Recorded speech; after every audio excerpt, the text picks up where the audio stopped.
Guys, welcome to my new video regarding part 3 IELTS speaking question and answer. Today's topic is describe a place you visited where the air was polluted. So let's start our discussion, and our first question is there more pollution now than in the past? There is no doubt that the world is facing a significant pollution crisis. While pollution has been an issue throughout human history, it has certainly become more prevalent and severe in certain decades. The rapid industrialization and globalization of the economy have led to increased consumption of fossil fuels and natural resources, resulting in higher levels of air, water, and soil pollution.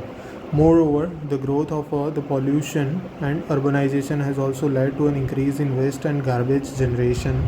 However, it is important that we continue to take action to reduce pollution and protect our planet for future generations. So, this is very straightforward answer is there, and you might be thinking that this is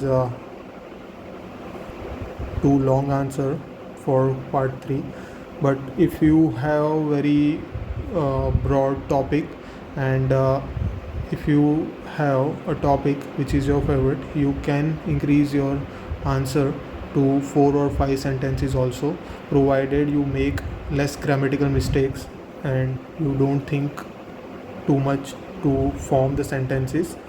So if you are confident enough and fluent in speaking about pollution, then you can give long answers also in part 3, but make sure that you don't exceed 1 minute or 1.5 minutes to give this answer.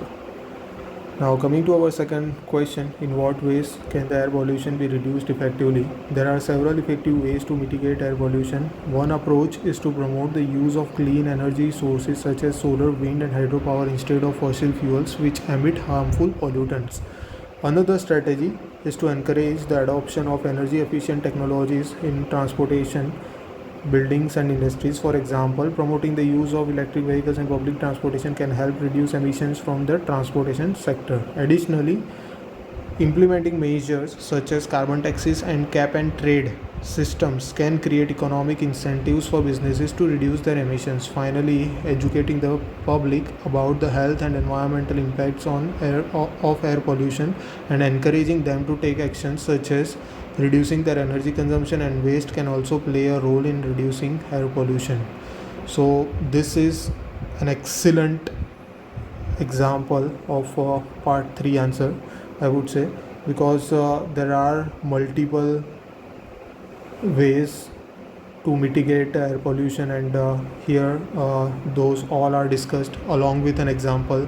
Here cap and trade system has been used, so I would like to elaborate on this. So cap and trade is an emission trading program. Government combats carbon emissions by charging a penalty on industries that cause pollution.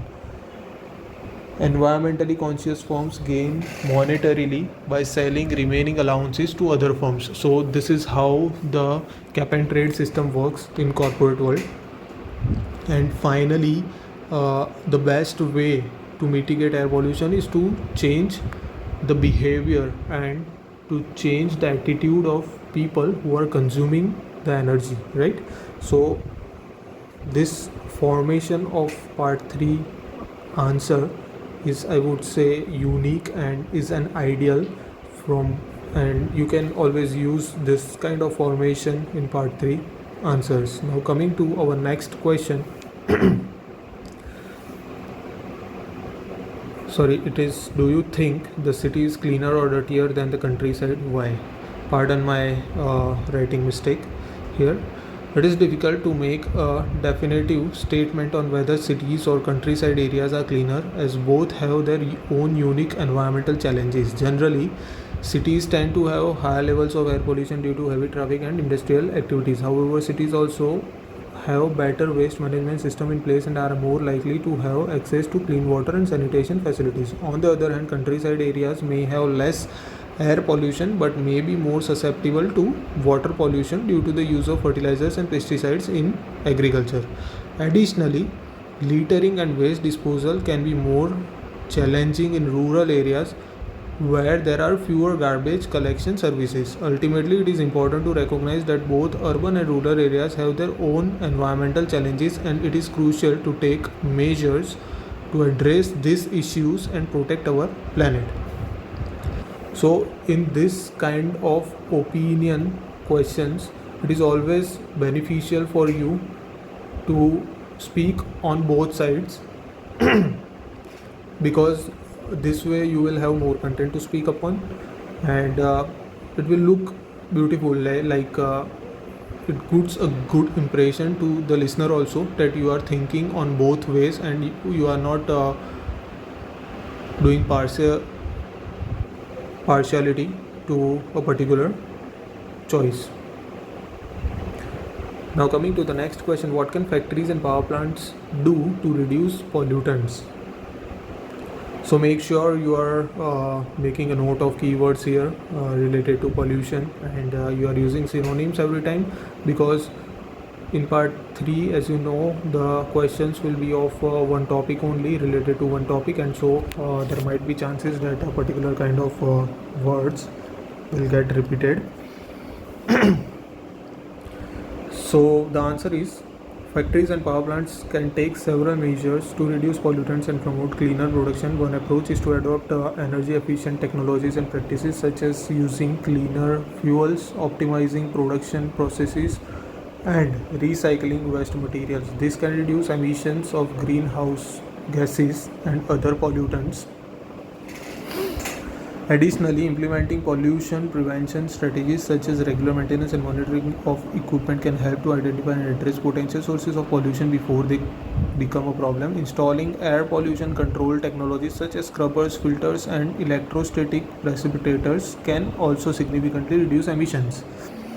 Finally, factories and power plants can invest in renewable energy sources such as solar, wind, and hydropower, which can help to reduce reliance on fossil fuels and further reduce emissions. You can shorten this answer if you don't have much points to think upon at the time, but as I am having plenty of time to write down these answers, I am giving you a perfect answer. If you don't remember or don't memorize something that you want to speak at that time, then you can just omit.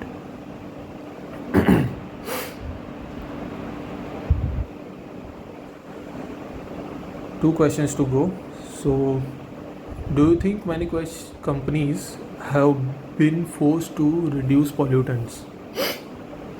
Indeed, many companies have been forced to reduce pollutants due to the combination of regulatory pressure, public pressure, and market forces. Governments around the world have implemented environmental regulations that set standards for emissions and pollution levels, and companies that fail to comply can face fines, legal action, and reputational damage.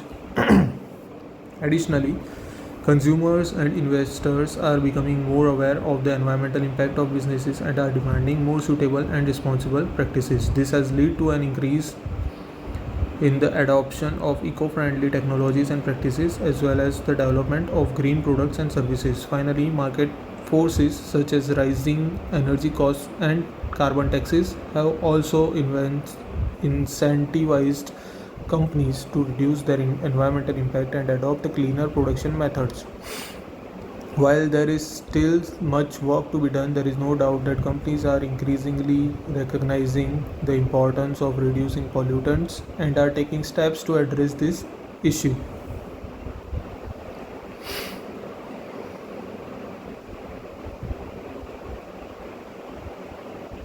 So here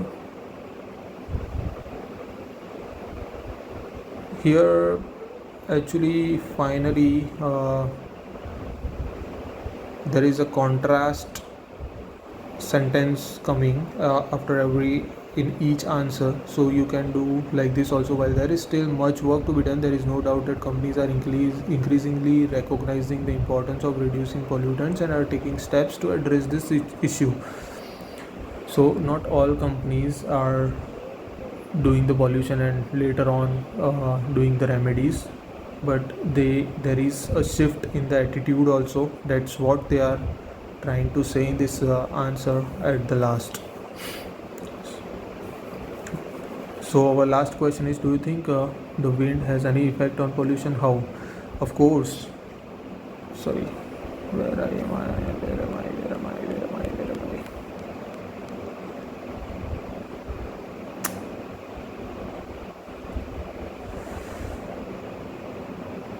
I? Apologies. Okay. So here we are. Do you think the wind has an effect on pollution? How? Of course, the wind can have a significant effect on pollution levels. Wind can help to disperse pollutants, diluting their concentration in the air and reducing their impact on human health and the environment. This is especially true for pollutants that are emitted from local sources such as traffic or industrial facilities. When wind speeds are high, the pollutants can be carried away from their source and dispersed over a wider area. On the other hand, when wind speeds are low, pollutants can accumulate and become trapped in a particular location, leading to increased pollution levels. It is important to note, however, that wind alone cannot solve the problem of pollution and that more comprehensive measures are needed to address this issue. So these are my answers, and I hope that you learned something new from my answers. Try to make your own answers, don't copy my answers, just take the ideas how I form part 3 answers. So if you like my video, please like, share and subscribe guys, and do comment your views, how you feel about my part 3 answers. If you have any separate answer that you think is worth sharing with others, then do comment below. And with this I will conclude my session. So till my next video, study hard and take care. Bye bye.